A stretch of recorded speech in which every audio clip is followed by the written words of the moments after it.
Eating the frog is a productivity strategy that basically just means to do the hardest task on your list first. That's going to help you build momentum, get it out of the way instead of looming over you and maybe affecting your other work.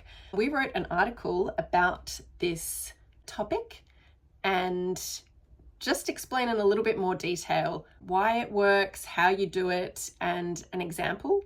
So why it works is because if you start with the frog or the sort of daunting, annoying task, you get that feeling of a quick win, you get some momentum. It's also likely that your brain is fresher in the morning when you've just started your day, you haven't been bombarded with questions or decision fatigue or end of day tiredness. And then when you're sitting down to do it, you want to identify what is your real frog. So not all frogs are created equal. Am I taking this metaphor too far? Yes, I am. The real frog is the thing that you are avoiding or the task that's going to have the most impact. In a work context, this might be something that's going to move the needle for a performance objective or a company goal. So your tasks might be to do a finance report, proofread someone else's email, or file some backup files. And of those three, if you work out, well, actually this report is key to my role and it's something I'm going to get, measured on in a performance review, that's going to be the thing to work on first. The other steps that we suggest are preparing ahead of time. So if you know you're going to have a difficult task and there's pre-work you can do, like gathering the information you need, if you can do that the day before or doing that as part of the frog time, just making it easy for yourself to get started on the thing you're trying to do. Start with just 5 minutes. So work out what the first 5 minutes of the task looks like. If you haven't done the pre-work, maybe the 5 minutes is gathering all the things you need. So say it's that report, where is the data that you need to download? Just start with that small part. Limit your distractions. So you might need to hide all your other tabs or set a timer if you want to focus, or put your phone on do not disturb mode. And then if you do get through this frog task, this tricky thing, maybe giving yourself some sort of reward might help reinforce the habit of tackling those tricky tasks again later. So giving yourself a coffee break or a walk after you've completed the hard thing. So in my example, I talk about my frog tasks being writing this article or recording this video. This is the thing that's most important to the project of producing Paradise, is actually creating the content.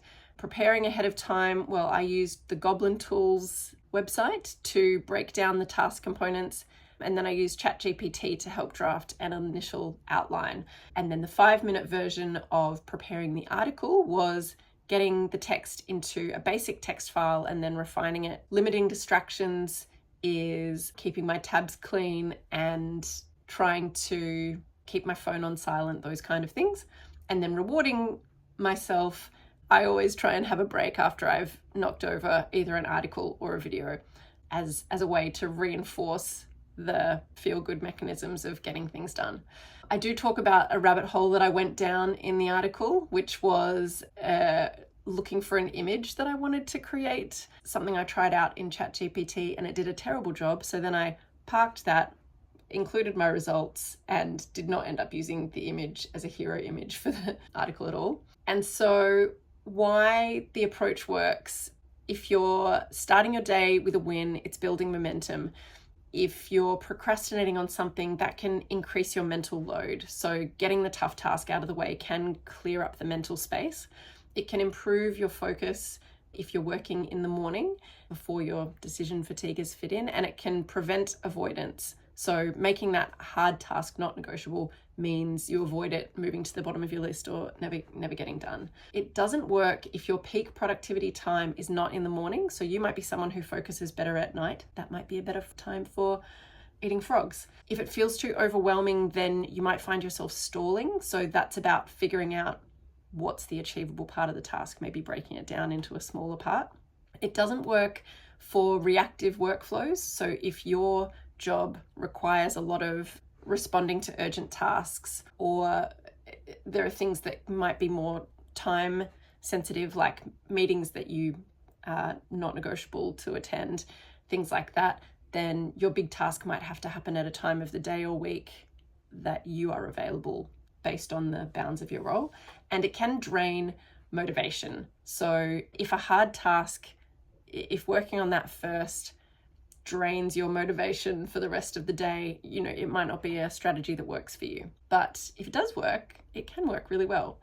I like to break the task into something that can be started and completed in the time that you have. Say your task was to work on this report, then I would be looking to gather the data, work out what the insights are, and start structuring the report. So maybe my goal would be to have a first draft done in that frog time, and maybe I don't have enough time to complete the whole thing, but I set myself a goal for what part of that task I want to achieve in the time that I've allocated.